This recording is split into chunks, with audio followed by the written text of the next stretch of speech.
Let's talk about it. In the last 2 years, our population's grown really fast, like baby boom fast. And increasingly, bad actors like fake colleges and big chain corporations have been exploiting our immigration system for their own interests. So we're doing something major. We're reducing the numbers of immigrants that will come to Canada for the next 3 years. Today, I'm going to let you in on what happened, where we made some mistakes, and why we're taking this big turn. There are two kinds of immigration in Canada. The one you probably think of most is permanent immigration, like when families come to Canada to settle and call it home. Every year, the government determines the right number of permanent residents that we want to admit. That's how it's been done for decades. But a plan that only talks about permanent immigration misses the other pathway, temporary immigration. Temporary residents are people who come to Canada for a limited time, like international students, temporary workers, and so on. They come to work a job or go to school.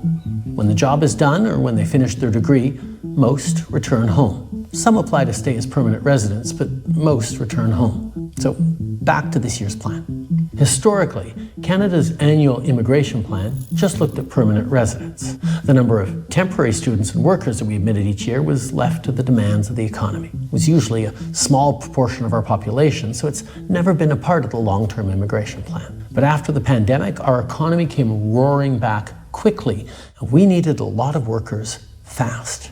Canada is in the middle of a huge labor shortage. Temporary foreign workers became such a significant part of our workforce that it'd be a mistake not to include them when we plan our immigration levels.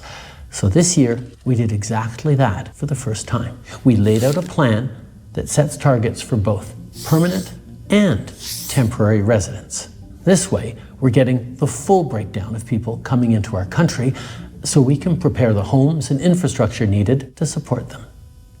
Like I said, immigration is based on demand. When we set our targets, we look at every province and territory.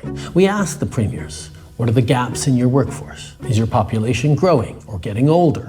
We field calls from businesses, CEOs, economic experts, all sharing their thoughts on where we should set our targets. We've had a chronic shortage of labor for the last decade. It is the number one issue of all manufacturers across Canada. So we think there needs to be more, push the pedal to the floor to bring more people into Canada because Ontario is facing a generational labor shortage.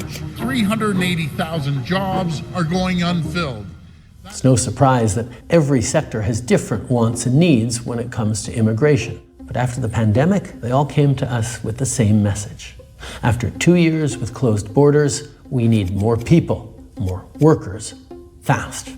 So we brought in more workers, and it was the right choice. It worked. Our economy grew. Restaurants and stores reopened, businesses kept running, but most importantly, in spite of lots of economists' predictions, we avoided the worst-case scenario, a recession. But some saw that as an opportunity to profit, to game the system.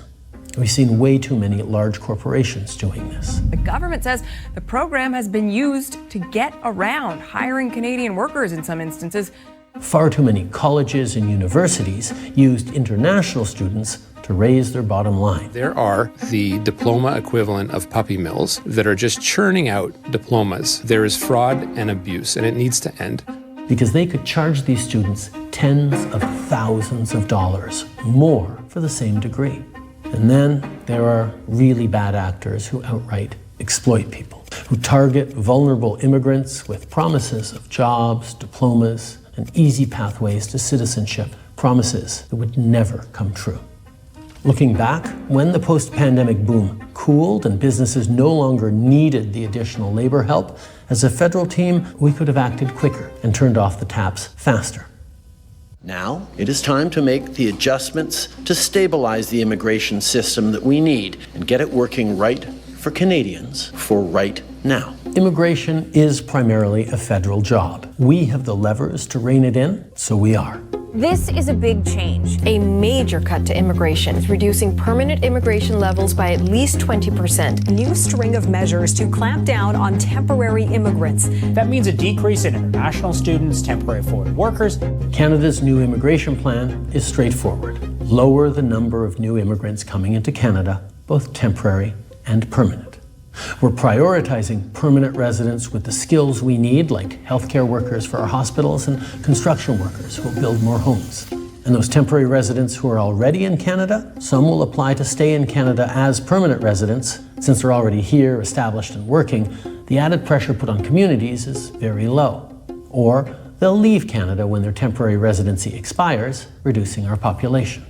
Some temporary residents may turn to our asylum system when their visa expires as a shortcut to stay in Canada. Those claims will be analyzed and processed, and if their claim fails, they'll be sent home.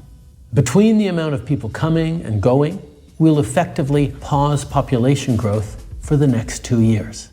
Then from 2027 onwards, it'll balance out and slowly start increasing again at a sustainable pace. In fact, that gets us back to the population growth path we were on before the pandemic. This pause is going to give our economy and our communities the chance to catch up with things like our plan to build millions more homes. That's not stopping, but now we'll have a little more breathing room as we build. We'll see more corporations investing in Canadian workers and youth rather than relying on cheap foreign labor. Our cap on international students is already bringing rental prices down in big cities, and as we keep that cap in place, rents will keep coming down. We're making the system work for Canadians and for newcomers, rather than for the big box stores, chain restaurants, immigration consultants, and sham colleges that exploit it. Immigration is a great thing, and we're lucky that so many people dream of coming to our country.